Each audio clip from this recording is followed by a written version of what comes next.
안녕하세요. 오늘은 KCT 주가의 흐름들을 같이 한번 살펴보겠습니다. 자, 영상 시청 전에 구독, 좋아요 한 번씩만 부탁드리겠고요. 자, 오늘 KCT는 2.79% 하락한 2,440원에 마감이 된 모습입니다. 자, 이 회사는 이제 금융 단말기 및 특수 단말기 시스템 전문 기업이라고 보시면 되겠는데, 사실 5월 이전까지에는 KCT 같은 경우에는 대표적으로 디지털 화폐인 CBDC 관련된 어떤 이슈들, 그게 아니면 화폐 개혁 관련된 어떤 이야기들, 이런 이야기들이 나올 때마다 강한 상승 흐름들을 보였던 특징이 있는 종목이고요. 5월달 이후로부터는 이제 스테이블 코인이라고 하는 또 이제 수혜 종목으로 부각이 되면서 거래량이 발생이 되고 주가가 상승 흐름들을 보여주고 있는 상황이라고 볼 수가 있겠죠. 큰 틀에서 놓고 보면 이제 디지털 화폐다라고 봐야 될 거고요. 이 디지털 화폐 안에 이제 CBDC도 들어갈 수 있는 거고 스테이블 코인도 들어갈 수 있는 거겠죠. 그래서 큰 흐름에서 보면 그냥 디지털 화폐 관련 수혜주다라고 볼 수가 있겠고, 좀 더 상위 개념에서 본다면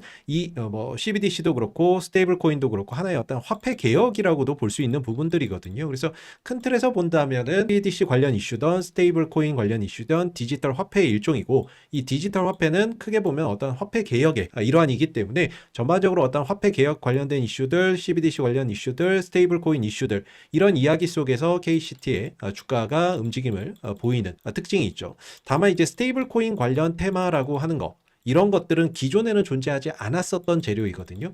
근데 최근 들어서 이 스테이블 코인 관련 어떤 수혜주들, 테마주들이 시장에서 좀 만들어지는 그런 이제 모습을 보이고 있는데, 최근에 이제 민주당의 이재명 대표가 워낙 스테이블 코인을 도입해야 된다, 이런 이야기를 하게 되면서 쟁점화되기 시작을 했죠. 그러면서 이제 국내 주식 시장에서도 스테이블 코인 관련주들이 움직이는 그런 이제 모습을 보여줬고, 스테이블 코인을 제도권에 편입을 해야 된다, 이런 이야기도 나오고 있고요. 그리고 이 스테이블 코인을 이용해서 직접 물건도 사고 식사도 하고 결제도 할 수 있는 신용카드도 지금 나와서 활용이 되고 있다라고 하죠. 그래서 스테이블 코인 관련된 어떤 이슈가 최근 들어서 쟁점화되고 있는 부분들인데, 이 쟁점 속에서 주식시장에서도 관련주들이 만들어지고 있는 모습이죠. 최근 이제 특징주 뉴스를 통해서 KCT가 한국은행의 CBDC 시연 성공과 이재명 더불어민주당 대선 후보의 원화 스테이블 코인 정책 발표 영향으로 디지털 화폐 수혜주로 부상하고 있다라고 일전에 이야기가 나왔었던 그런 이제 기사가 되겠고요. 한국은행이 2024년 블록체인 진흥 주간에서 CBDC 결제를 최초 공개 시연하고, 이재명 후보가 원화 기반 스테이블 코인 시장 조성을 주장한 시점이 맞물리게 되면서 시장의 주목을 받았다라고 이야기를 하고 있습니다. 그래서 한국은행이 2025년부터 본격적으로 CBDC 기반 예금 토큰 발행과 복지, 교육 바우처 테스트를 예고한 바 있고 현재 테스트를 진행을 하고 있는 상황이고요. 이 가운데 금융 인프라와 단말 시스템의 역할이 핵심 기술로 떠오르고 있는데, KCT는 이 분야에서 역량을 보유하고 있다라고 이야기가 나오고 있죠. 그리고 최근 디지털 화폐에 관련된 어떤 정책이 정권 차원의 아젠다로 부상을 하고, CBDC와 스테이블 코인의 기술적 구현을 위한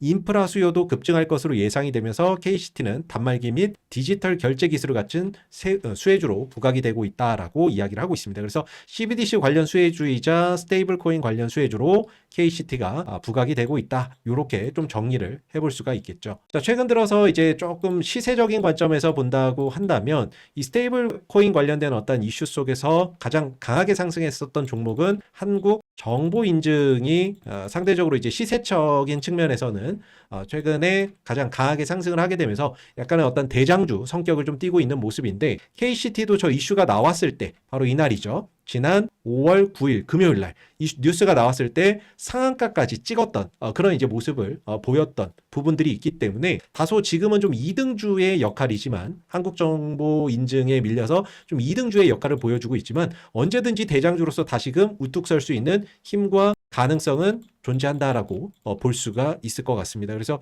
최근에 어떻게 보면은 향후 스테이블 코인 관련 이제 수혜주들 또는 테마주들이 시장에서 본격적으로 좀 조성이 되고, 그 가운데 이제 KCT가 대장주로 우뚝 올라설 수 있는지 그런 부분들을 좀 주목해 보시면 좋을 것 같은데, 보통 이제 테마가 형성이 되고 나면 이 중에는 대장주가 있습니다. 대장주가 있고, 이 대장주는 상한가를 들어가면서 딱 종가까지 유지가 돼줘야 되고, 그러면서 이제 후발주자들이 있죠. 2등주들, 3등주들도 급등할 수 있게끔 이런 이제 흐름들이 나와줘야 본격적인 어떤 테마가 형성이 됐다라고 볼 수가 있는데, 아직까지는 상한가에 안착해서 마감된 종목이 없어요. 그래서 뭔가 이제 시세적인 측면에서는 한국정보 인증이 상대적으로 강하게 맞는데 그렇다고 상한가에 안착을 하면서 움직임을 가져가지는 못했기 때문에 아직까지는 어떤 테마의 흐름이 좀 약하지 않나라고 생각이 들거든요. 그래서 향후에 상한가에 안착을 하면서 후발주자들까지도 따라 움직이는 그런 이제 모습들이 나온다고 한다면 본격적으로 시장의 어떤 관심이 스테이블 코인 관련 테마주로 집중될 수가 있겠죠. 최근 이제 그동안에 많이 올라갔었던 어떤 개연주라든지 그 다음에 뭐 일자리 관련주들, 그 다음에 지역화폐 관련주들, 그 다음에 창투사 관련주들. 이전에 비해서 이제 이런 부분들이 다 대선 공약, 정책이었잖아요. 대선 공약이자 뭐 정책 관련주였는데 전반적으로 최근 들어서 탄력이 좀 떨어지고 있습니다. 더군다나 인맥 관련주들, 인맥주들도 최근 들어서 뭐 거의 추풍 낙엽이죠. 그래서 전반적으로 인맥주들도 급락이 나오고 있고 기존에 강하게 상승했었던 이런 정책주들도 상대적으로 자금이 이탈하면서 힘이 빠지고 있는데 이 시점에서 새로운 어떠한 정책주가 부각이 됐을 때는 여기에서 빠져나온 자금들이 새로운 정책주나 이슈 종목으로 몰려갈 가능성이 상당히 높지 않을까라고 생각을 해볼 수가 있고 그 이슈가 스테이블 코인이라고 하는 기존에 없었던 이런 이제 재료, 신선한 어떤 이제 재료라고 했을 때에는 상당히 또 증시에서 강력한 상승 흐름들을 만들어낼 수 있는 모멘텀이 될 수 있지 않을까라고 개인적으로는 생각을 하고 있습니다. 자, 기술적인 흐름을 좀 보게 되면은 사실 이 종목이 시총이 뭐 그렇게 큰 종목은 아니에요. 그리고 주가나 이런 부분들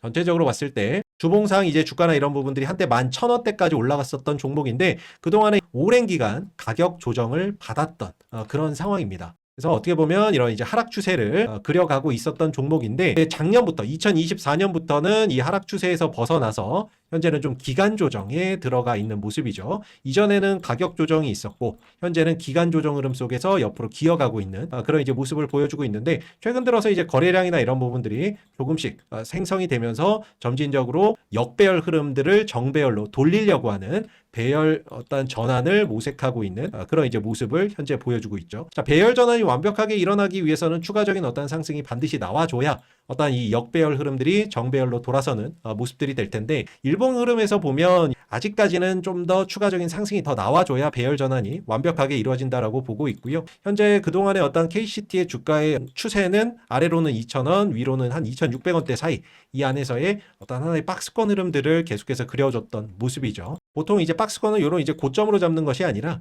시가와 고가와 종가와 저가가 자주 만났던 자리가 일반적으로 좀 저항이 강하게 작용이 될 수 있거든요. 꼬리 달고는 한때 뭐 3,100원대까지도 올라갔던 부분이지만 전반적으로 시가, 고가, 종가가 많이 맞물렸던 자리는 대표적으로 한 2,600원대이기 때문에 박스권 어떤 상단을 한 2,600원대 정도로 잡아볼 수가 있겠고 그러면 보통 이제 이 폭 자체 2,000원에서 2,600원 한 600원 정도의 폭에서 오르락 내리락 했던 그런 이제 모습이죠. 반대로 여기 2,600을 만약에 돌파하는 그런 이제 모습들이 나와준다라고 했을 때는 이 폭만큼 올라갑니다. 요 600원 폭만큼 다시 또 상승할 수 있는 부분들이 생기겠죠. 그럼 2,600원에서 600원 정도 더 상승한다라고 했을 때는 한 3,200원 정도까지도 추가적인 어떤 상승 탄력이나 이런 것들을 가져갈 가능성이 있다라고 볼 수가 있겠고 우선적으로는 일단 2,600원을 돌파 이후에 안착하는 흐름들이 좀 필요하지 않나라고 생각이 듭니다. 오늘 이제 하락 오늘 뭐 한 2.79% 하락 흐름들을 보였는데 지난 이제 금요일 그리고 어제 연속된 상승에 따라서 RSI 상대 강도 지수가 한때 70 이상으로 좀 넘어갔었다. 과열이 된 그런 이제 모습을 좀 보여줬었고요. 오늘 조정을 통해서 그 과열을 일부 좀 식히는 조정이 좀 출현이 됐다라고 볼 수가 있겠고 조정 시의 거래량이나 이런 부분들이 급감했다라는 점에서 주가가 어떤 이제 조정 이후에 다시 강하게 상승할 수 있는 여지나 이런 것들은 여전히 남아있지 않나라고 볼 수 있을 것 같습니다. 항상 이제 주가가 조정을 받을 때에는 거래량이나 이런 것들을 많이 수반하지 않고 조정을 줘야 이후에 재차 상승할 때 가볍게 또 빠르게 회복이 될 수 있다라고 보고 있고요. 그런 관점에서 조정 시 거래량이 크게 나오지 않은 점은 긍정적인 포인트로 볼 수가 있겠죠. 수급에서는 최근 이제 외국인들이 연속 순매수하는 그런 이제 모습을 보여주고 있는데 외국인들이 나름 그래도 꾸준히 뭐 모아간다 이런 느낌은 아니지만 전반적으로 급등할 때는 팔고 조정받을 때는 사 모으는 이런 이제 모습을 보여주고 있거든요. 어제도 오늘도 연속해서 KCT를 외국인들은 좀 모아가는 그런 이제 모습을 보였는데 차후에 뭐 추가적인 어떤 상승이나 이런 것들이 나왔을 때는 바로 또 매도하면서 차익 실현할 가능성은 상당히 좀 높다라고 보여지는데 전반적으로 외국인의 어떤 매매 형태가 모아간다 이런 느낌보다는 좀 단타성 그런 성향을 좀 보이고 있지 않나라고 생각이 듭니다. 그래서 어제도 오늘도 외국인들이 계속해서 모아가는 부분들에 있어서는 좀 긍정적인 부분들로 볼 수가 있겠고, 이후에 추가적인 어떤 파동이나 이런 것들을 한번 기대해 볼 수 있는 여지 충분히 있지 않나라고 생각이 드는데, 1차적으로 2,600원 돌파 이후에 안착 여부, 이 부분들을 좀 주목해 볼 수가 있고요. 단기적으로는 2,400원대 구간에 1차적인 지지 라인이 있고, 2차 지지 라인은 현재 2,200원대 구간에서 조정 시에 2차적인 어떤 지지를 한번 기대를 해볼 수 있을 것 같습니다. 보통 2,400원대 구간은 아마 이제 5월 9일 날 거래량이 급등하면서 터졌던 요 구간이거든요. 그래서 한 2,400원대 전후로는 좀 지지나 이런 부분들을 조심스럽게 좀 기대해 볼 수가 있고, 여기서 만약에 좀 무너진다 그러면 2,200원대까지도 추가적인 조정이 나올 수 있지만,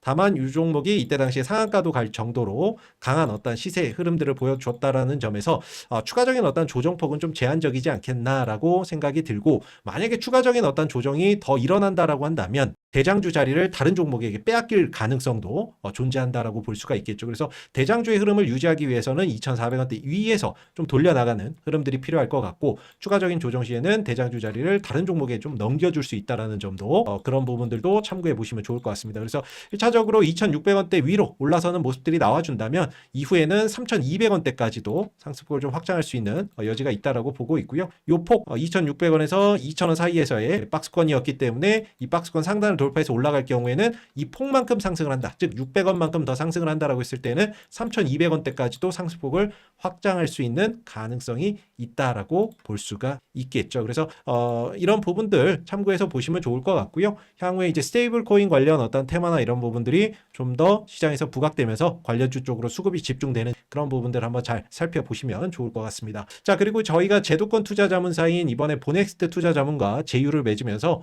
이 종목 추천이나 1대1 종목 상담 받을 수 있는 방법 안내를 해드릴 건데요. 자, 우측에 보시면 이제 보넥스트 투자 자문에서 운영하고 있는 무료 공부방이 되겠습니다. 자, 이렇게 매일 카톡으로 진행을 하면서 시황이라든지 실시간 뉴스라든지 그리고 여러분들이 공략할 수 있는 시초가 공략주나 장중 공략주, 종가 베팅주를 매수가, 목표가, 손절가 적어서 공부방에 올려드리고 있는데요.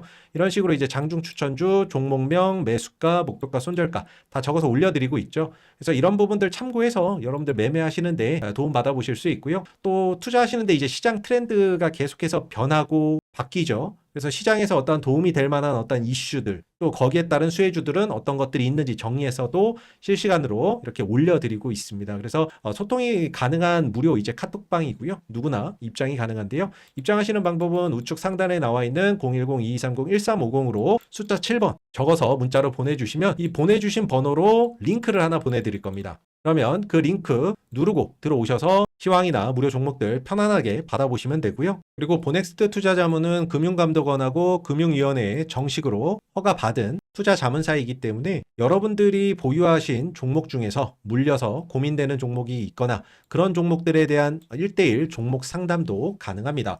그래서 여러분들이 보유하신 종목이 왜 떨어지고 왜 올라가는지, 재료는 무엇인지, 앞으로 대응은 또 어떻게 해야 되는지, 이런 부분들에 대해서 금융 자격증을 취득한 전문 인력이 조언을 해드리고, 그런 부분들을 듣고 나서 여러분들이 종목에 대한 판단을 해 나가시면 되고요. 종목 상담을 원하시는 분들도 마찬가지로 010-2230-1350으로 여러분들이 보유한 종목 중에서 궁금한 종목, 종목명과 그다음에 매수가 딱 두 가지만 적어서 보내주시면 보넥스트 투자자문에서 1대1 종목 상담을 통해서 여러분들의 주식 고충을 덜어드릴 겁니다. 자, 마지막으로 보넥스트 투자자문 제휴 기념 이벤트로 보넥스트 투자자문에서 보내드리고 있는 주간 주력주 리포트도 받아보실 수가 있는데요. 이게 이제 매주마다 발행이 되는 주력주 리포트인데 평균 기대 수익률이 한 70% 이상 나온다라고 합니다. 그래서 이번 주 시장에서 좀 관심 받을 수 있는 테마나 섹터를 뉴스와 일정을 통해서 분석을 하고, 그 가운데 좀 주가나 이런 부분들이 저평가되어 있거나 외국인들, 기관, 매수세가 유입되는 종목을 매주 한 종목 딱 선택을 해서 리포터로 작성을 해서 보내드리고 있는데요.